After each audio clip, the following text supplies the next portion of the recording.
that the nail is actually helping push the string down into the guitar a bit. This is going to help in getting a fatter tone, and also later more of a variety of tone if he wants. Person number 4, as you can see, has filed his nail in a slightly different type of ramp.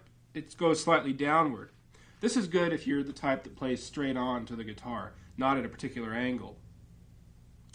Again, the important thing here is, though, that he's using all of his nail. He's starting where he should. The string's traveling, this time down the ramp, and exiting at the other side of the nail. It's more of a straight line again, but he's using all of his nails. So either of these ramps will work. Number 3 is a little bit more versatile and probably more widely used for a good reason. But they'll both do fine, just as long as you're using all of your nail. So, just to explain with the real nail here, again, the string is starting there. It's traveling, traveling, traveling, traveling, and exiting way over here. That's a lot more nail than people 1 and 2 in the diagrams before did. They exited here. These guys are exiting over here. So I want you to experiment with that and try to do the same thing. It really does make a big difference. Let's talk about equipment now. There's some basic equipment we all should have. Let me go over these. You can probably see them on your screen now. There's this type of nail file here. Now, this is commonly called, I've heard it commonly called, a Diamond Deb nail file. This is probably not, it probably doesn't have real diamonds on it because it didn't cost me that much money. It was like $2. But you can see it has this like sort of dust on the file. I'm kind of moving it around so it'll glint in the light there. And that's probably some sort of metallic dust that's on there. And that files your nail very finely and carefully. We have 2 sides. We have a shaping side, turn it over, and you have a finishing side. When given a choice, I always use the smoothest side. I use the finishing side. The shaping side's a little rough. In fact, if it's a new file, which this is, what I do is I take some sandpaper or something and I go over the edge of the finishing side to make it even smoother. The smoother the better. Okay? It's like a fine-tuning knob on your stereo. Okay, nail file number 1, good, A+. Nail file number 2, let's take a look at this. Now this is a common nail file. This is a larger version of what you'll find, let's say, in a nail clipper set, you know, the kind that folds out. And this kind is like a grid. It's a metallic grid. There are lines that are carved into this metal here, this metal plate. That's bad because that's going to really grind your nail up like crazy. You might as well, you know, go to the curbside and file your nail. So that nail goes over there, that nail file. Bad, bad, bad. Now here's something that looks a little weird. It looks a little worn out. This is what I've been using now for 2 years. This cost me like $1.50, if that. And it's great because it's got 4 sides. It's got, you can see in this case, it's got a dark blue, light blue, and 2 shades of pink. And for those of you who have black and white TV, I'll just explain what the different sides do.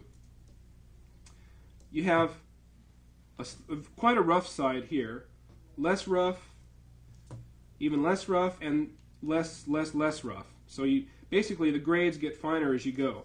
I like these a lot because they're bigger. They, you know, you can really get them underneath your nail there, and you have the finishing sides that I certainly use. Now this is worn out a bit, but it's lasted me a couple years, so that's pretty amazing, I think. Now let's move these because I want to talk about this paper here. All right? This is a very fine grade sandpaper. This is 500 grade.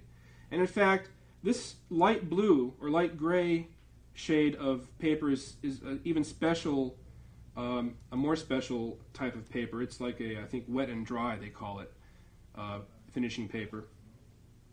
And this is what I do with this. What I do with this is it comes in sheets like this, first of all. I buy them in sheets. It's not expensive at all. What you do is you take off a little bit here. Okay, this is really interesting, isn't it? This is drama. Here, not quite square, but it's all right. Now I have myself a little piece of finishing paper. What I do now is, again, I like really fine stuff. So this is fine already, but I'll take this and I'll I'll rub it against the other sheet of paper. Rub, rub, rub. Until I get this down even finer. Oh, that's pretty good right there. And then you carry this in your pocket, and you fold it up, put it in your guitar case. This is going to last you quite a while. And, of course, you have the rest of this big sheet here to tear off little bits here and there. Really good for the nail. I would suggest this highly. Very good. Now, about filing the nail itself. This is what you want to do. I'll use my World War II special here. All right. You always file looking at your fingernails like this. Never like this or like this. Always facing straight at your face. You take the nail file and you just put it slightly underneath your nail there at an angle, and you start filing away. Now it's underneath the nail. It's not straight on. It's underneath. Not straight on, but underneath. And as you can see in the diagram that's on your screen there, you kind of eyeball down the file. Down the file there. And that's the angle you want to look at your nail at. All right?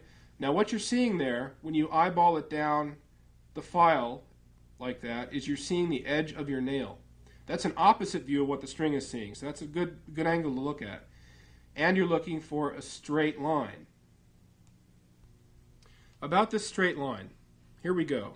Now look at this. Now I'm kind of contorting myself for the camera here, but don't forget you're looking at your nails the other way. This is just to show you how we should file. You got the file underneath the nail here, and you're filing away. Now, you're looking down the file, remember like the eyeball diagram indicated? Now, here we go. You're looking at the edge of your nail, and you should see a straight line. See that straight line? Try it again. There you go. There you go. You should be seeing more or less a straight line on the edge of my nail. That's what you're aiming at. But now, okay, now, for filing, you pick your angle. In this case, I'm doing a slight, just a very slight ramp. I don't use as much of a ramp as some. I pick my angle and I start filing. I file straight. Alright, I don't round off all nice and pretty. Alright, I'm filing for tone here, not like beauty, you know. So here we go. We file straight, we file straight, we file straight, until we come to the desired length. And then now, if you find that the corner's a little too sharp, you just take the file and you do that a few times. Don't round it off nicely. Just take the edge off the corner if it's too sharp. Okay? Now, about the thumb, just a quick mention. The thumb has a little angle to it also, but it's the other way. The only reason I do this is to avoid a lot of nail on this side here, so it doesn't catch when I play. And what this does is, again, you can see sort of a straight line there, see? And this fits or conforms itself to my string when I put the thumbnail down.